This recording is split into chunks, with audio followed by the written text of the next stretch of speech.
amahoro y'umwami wacu Yesu Kristo kandi urukundo rwacu Yesu Kristo bikomeze kuganza hagati muri mwe. Tubifurije buri kintu cyose gitangwa n'umwami wacu Yesu Kristo. Aya masaha tugiye kongera kurebera hamwe ku bijyanye n'ubuhanuzi busigaye buvugwa muri iyi minsi cyangwa se muri iyi myaka. Turarebera hamwe ibijyanye n'ubuhanuzi bugendanye n'ibihugu runaka, ubuhanuzi bugendanye n'intambara. Ese ubu buhanuzi bwaba ari ubuhanuzi bw'ukuri cyangwa bwaba ari ubuhanuzi butari ubw'ukuri? Tugiye kurebera hamwe muri iki kiganiro, aho turagenda twifashisha tureba icyo Bibiliya ibivugaho, tunarebe ese ibihanurwa muri iyi myaka bimeze bite, bigendanye n'ijambo ry'Imana. Ese niba bigendanye n'ijambo ry'Imana bisigaye bihanurwa mu zihe nyungu? Ese yaba ibihanurirwa abantu muri iyi myaka byo bimeze bite? Imana ikomeze kubana natwe kandi Imana ikomeze kudushyigikira. Njyewe nk'ibisanzwe tubana muri biganiro, amazina yanjye nitwa Evangeliste Mugema Dieudonné. Iki kiganiro kikaba cyitwa iyobokamana n'ubuzima. Ushimira wowe tubana umunsi ku wundi, n'iby'agaciro kuba tugufite kandi ni umunezero kuba twarungutse umuntu nkawe. Uri umuntu w'agaciro kandi uri umuntu w'umunyembaraga. Imana ikwishimire kandi ikomeze kukwereka inzira zayo zose. Rero tudatinze turebeye hamwe, twatangira tureba ku buhanuzi cyane cyane bujyanye n'ibihugu. Ese ubu buhanuzi bujyanye n'ibihugu bushingira kuki? Ababuhanura usanga bagendera kuki? Usanga ari ubuhanuzi muri iyi myaka busigaye buhanurwa, twakwita ko basigaye abenshi iyo bajya guhanura ubu buhanuzi, iyo urebye neza usanga barebera aho isi igeze, cyangwa se ukarebera bitewe na kondisiyo ibihugu runaka birimo, ugasanga ariho babashe kuba bafatira bakavuga ngo wenda urebye mu gihe iki n'iki ngiki, ibi n'ibi bizaba bimeze gutya mu gihe runaka. Kubera yuko ubu buhanuzi, impamvu njyewe cyangwa se nkunda kwemeza ko buba atari ubw'ukuri, ubundi ubuhanuzi bw'ukuri wasangaga buza mbere yuko ibintu biba, ariko ushingiye ku bijyanye n'iminsi cyangwa se ku bijyanye n'imyaka, hasigaye hahanurwa ubuhanuzi bukaza mu gihe n'ubundi ibyo bibazo bihari. Bivuze ngo niba ubwo buhanuzi buje n'ubundi ikibazo gihari, bivuze ngo ntacyo bukemuye kuko n'ubundi ntacyo bumaze.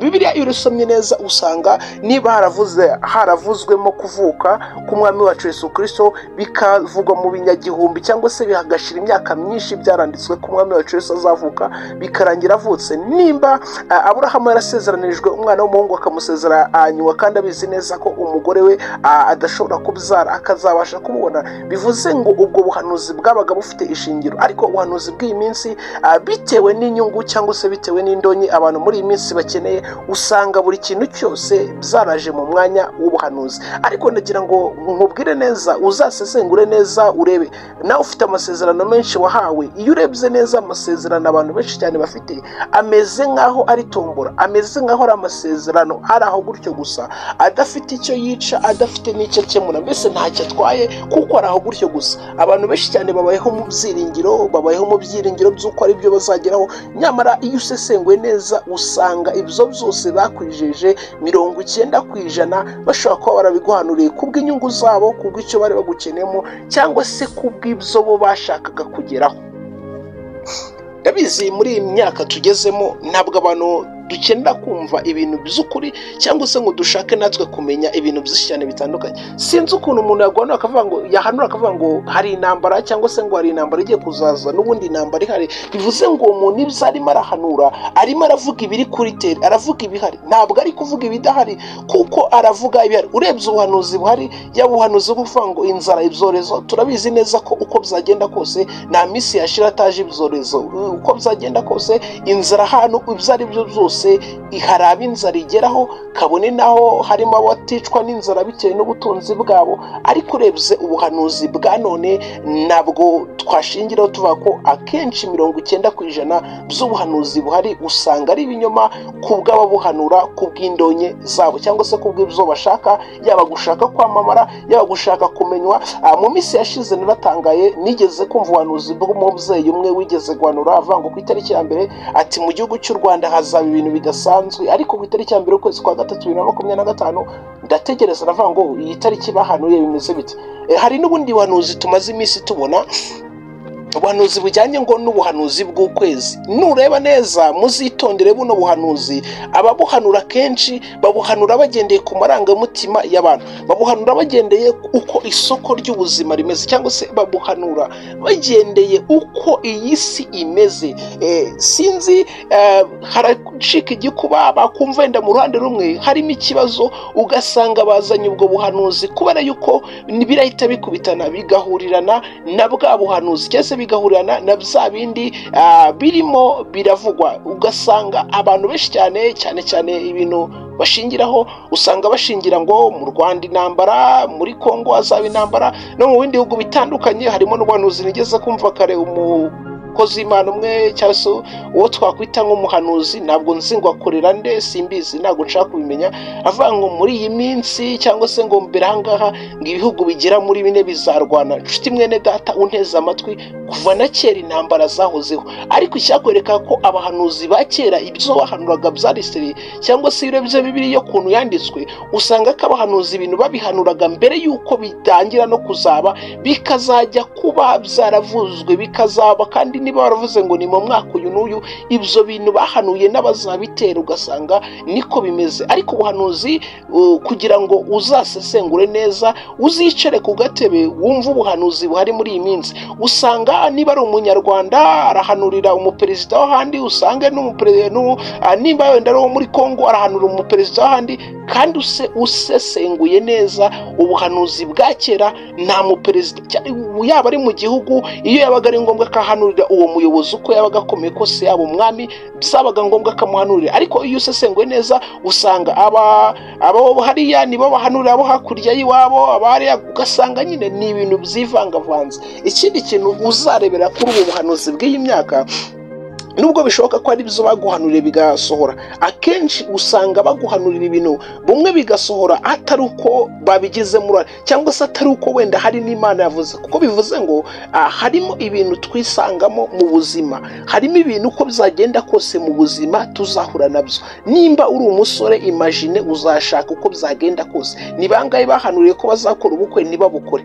Ni bangahe bahanuriye ko bazashaka ntibashake? Bivuze ngo ni ibintu muri rusange, ni ibintu muri sosiyete uko bizagenda kose. Umuntu wese w'umusore azubaka azashinga urugo, umuntu wese w'umukobwa azubaka azashinga urugo. Kandi sinimvisha ko iyo misiyo ariyo yakaba yarazanye Imana. Niba misiyo ariyo yazanye Imana ku isi, sinzi ubwo niba wenda ari ryo juru yaratanze, ariko twumva twizera ko ikintu cyazanye Imana mu isi, misiyo yari ifite ari ukugira ngo ibashe gutanga ubugingo bw'iteka, cyangwa se ibashe gutanga ubuzima budashira.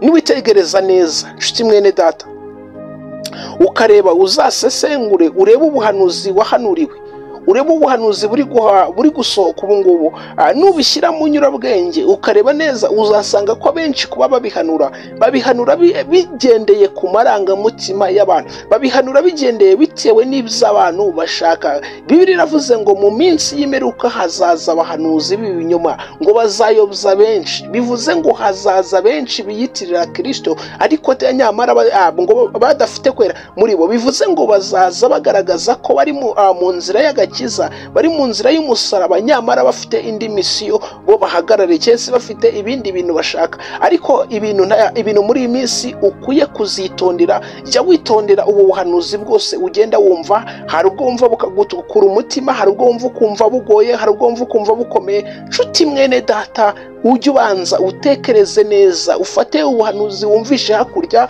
ufate ubuhanuzi wumvishe hakuno, ubashe kubushyira mu nyurabwenge, nawe nk'umuntu mukuru ubashe gukuramo ikintu kizima. Ikindi turebeye hamwe icyo Bibiliya ivuga kuri aba bahanuzi, nabo tubagarukaho. Kandi nimba uzi ko uyobya ubwoko bw'Uwiteka, nshuti mwene data, nimba uzi ko ibyo uvuga byaturutse ku Mana, nimba uzi ko ubuhanuzi bwawe ari ubuhanuzi bwo kugira ngo ubeho, nakugira inama yo kugira ngo ibyo ngibyo ubireke hakiri kare, kuko ntacyo bizakugezaho, kuko nibikurimbura. Ibyo ngibyo nibikwica, ibyo ngibyo nibituma ubura ubuzima bw'iteka, ibyo ngibyo nibituma utazabasha gukandagira mu bwami bw'Imana. Ijambo ry'Imana riri mu gitabo cyo Gutegeka kwa 2 ibice byaho 18, ku murongo wa 20 ndagira ngo tugendane neza unyumve neza icyo nshatse kuvuga. Ndagira ngo unyumve wumve usobanukirwe. Muri iyi minsi twibaho buhumyi, wibaho nkaho udafite kwitekerereza, baho nk'umuntu ukangutse nawe usobanukirwe, usome ijambo ry'Imana umenye ngo ese ijambo ry'Imana ribivuga biki. Ku bijyanye n'ubuhanuzi ijambo ry'Imana nabyitwaramo gute kugira ngo bitabasha kuba byanguje. Hari benshi cyane ubuhanuzi bwakuye ku Mana, hari benshi cyane ubuhanuzi bwabashe gusenyera ingo, hari benshi cyane ubuhanuzi bwatandukanye bakundana n'abasore n'inkumi, hari benshi cyane ubuhanuzi bwasenyeye imiryango, hari benshi cyane ubuhanuzi bwasenye sosiyete. Inshuti mwene data, ubuhanuzi hari benshi cyane bwabashije kwangisha Imana, ariko sobanukirwa neza umenye icyo Uwiteka avugana nawe muri iri jambo. Umenye ngo ese ubuhanuzi bwinshi twumva bushingiye kuki? Ubuhanuzi bwinshi twumva nubwo kugira ngo bigende bite, ese abo bukora ababivuga bo baba bagamije iki? Ibyo byose tuzagenda tubisesengura turebe n'icyo baba bagamije, ariko akenshi usanga ibyo baba bagamije n'indonke cyangwa se ni inyungu zabo. Ijambo ry'Imana ritubwiye ngo iki? Angara ukwihimbira ijambo nta mutegetse ati kuvuga, ati akarivuga mu izina ryanjye, ati cyangwa akarivuga mu izina ry'indi mana, uwo muhanuzi azapfa. Ati uwo muhanuzi azapfa. Bivuze ngo na Bibiliya ibivuga neza, ikavuga ko hariho abahanuzi biyitirira izina ry'Uwiteka, bahangara izina ry'Uwiteka ngo bakavuga ibyo Imana itabategetse, bakavuga ibyo Imana itabashyizemo. Bivuze ngo nshuti mwene data, dusobanukiwe neza ko bivuze ngo hariho abavuga n'izina ry'Uwiteka nyamara atari Imana ibakoresheje, ari izindi mbaraga. Rero sobanukirwa neza umenye abaguhanurira, umenye ubuhanuzi wumva. Ese ubuhanuzi bushingiye ku Mana? Ese ubuhanuzi busohotse Imana yungukamo iki kuvuga ibi ngibi? Ese ubuhanuzi bwo kurimbura abantu Imana izungukira? Ese ubuhanuzi bwo kuba yafata igihugu ikagishyira mu kindi izungukira? Umenye ngo ese ubuhanuzi burimo buraza bumariye iki Imana? Ese ubuhanuzi bwo nimba hari icyo bumariye Imana, izungukamo iki kuba yarimbura abantu yaremye? Imana iturengere. Harakomeza akatubwira ngo kandi nibibaza uti tuzamenya dute ijambo Uwiteka avuze? 22 habivuze neza dusoza kugira ngo tuzakomerezeho igice cya kabiri. Ati umuhanuzi navuga mu izina ry'Uwiteka, ati hanyuma icyo yavuze ntikibe cyangwa se ntigisohore, ngo icyo kizaba ikitavuzwe n'Uwiteka, ati ahubwo uwo muhanuzi azaba ahangaye kukihimbira, ati ntuzamutinye.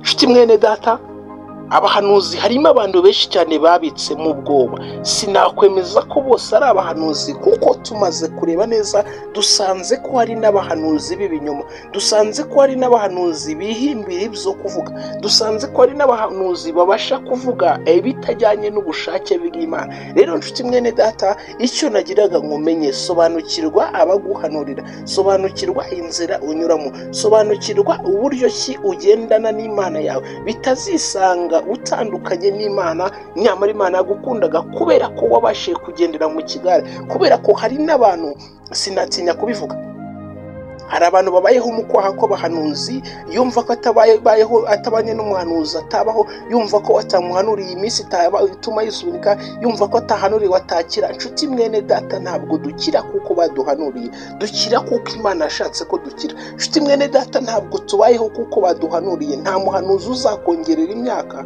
uretse Imana avuga ngo bitewe n'uko bimeze uku nguku reka nshyireho imyaka kuko ari byo usigaje gukora. Nshuti mwene data, kanguka wongere utekereze neza, umenye uburyo ki ugenda muri ubu buzima, kuko ibisambo byabaye byinshi, abiyita ko bakora Imana babaye benshi.